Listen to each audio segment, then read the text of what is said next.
Hey everyone, welcome back to another video. So today I'm going to be doing a book review, and I'm going to be reviewing the first two books in the Nevermoor series by Jessica Townsend. So the first book is Nevermoor and the second one is Wundersmith. So I really loved the series and enjoyed it. I can't wait for the third book to come out. So the first book is basically about a girl named Morgan Crow who is a cursed child, which basically means everything that could possibly go wrong is blamed on her, even though it's not her fault. And as a cursed child, she's fated to die on her 11th birthday, but the night that she's supposed to die, a man named Jupiter shows up and basically tells her, "Come with me if you want to live." okay, so he doesn't use those exact same words, but that's basically the gist. So Jupiter takes her to this place called Nevermoor, and there she has to go through these trials to try to become part of the Wonder Society, where she can, basically be safe and live there within the Wonder Society. So that's basically the premise. I've heard this book being compared to Harry Potter, which is why I picked it up in the first place. This book is great. The series is great so far, but I will caution you going into this with the comparison to Harry Potter, because that's a high expectation to live up to. Like, everyone loves Harry Potter. It's like a classic now, or at least it should be. So that's going to be a high expectation going into this book and this series. And for some people, it might meet that expectation. For others, it might not. So that's why I just say caution going into this with a Harry Potter comparison. But I can see why it is being compared to Harry Potter. What I will say is I love the characters in here, especially their cat Finn. I don't know why, but I have this thing about magical animals. I just love them in books. Like, I love Mr. Finn in here. When I read Nevernight, Mr. Kinley, the cat, was probably the only character I really cared about.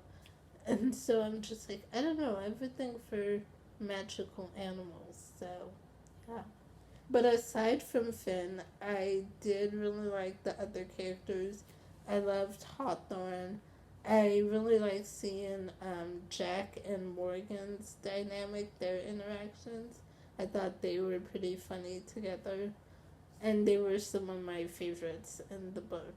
I also loved exploring this magical world and learning about it, and learning about the trials that Morgan goes through.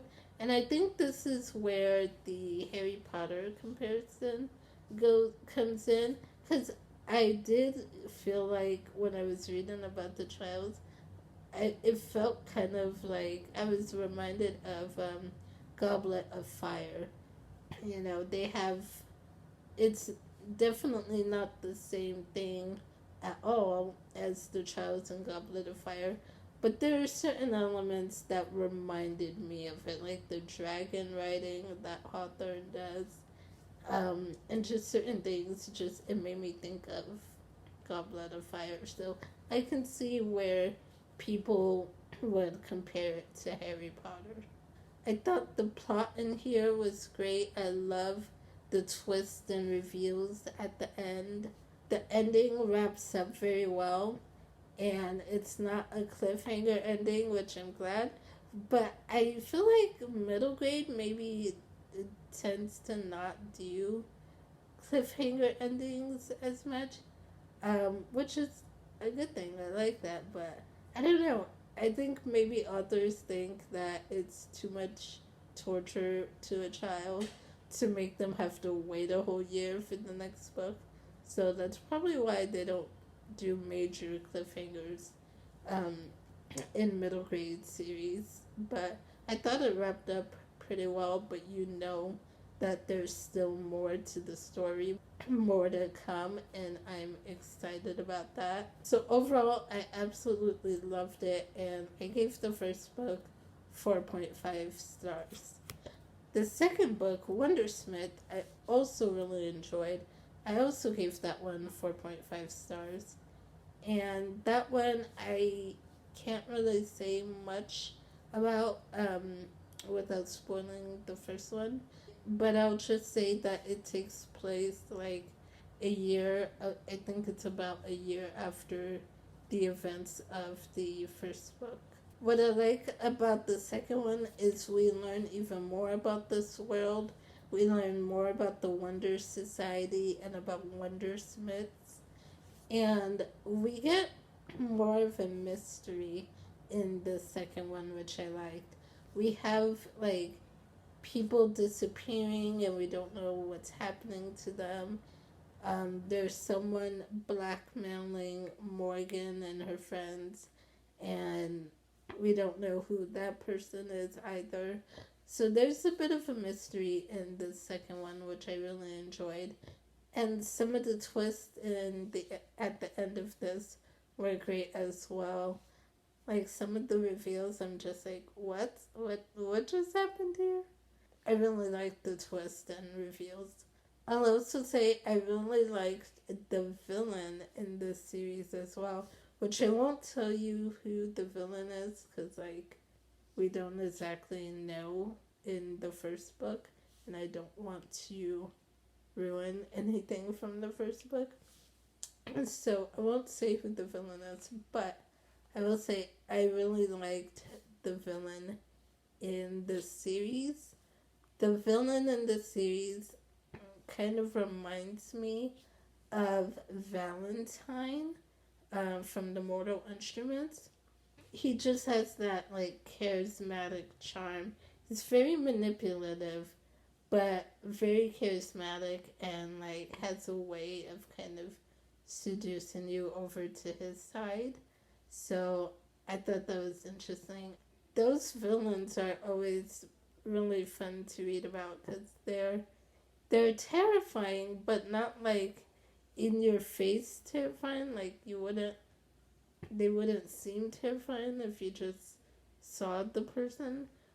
But like the way they are, the way they get you to see what they want you to see or manipulate you into, you know, agreeing with some of their thoughts and stuff.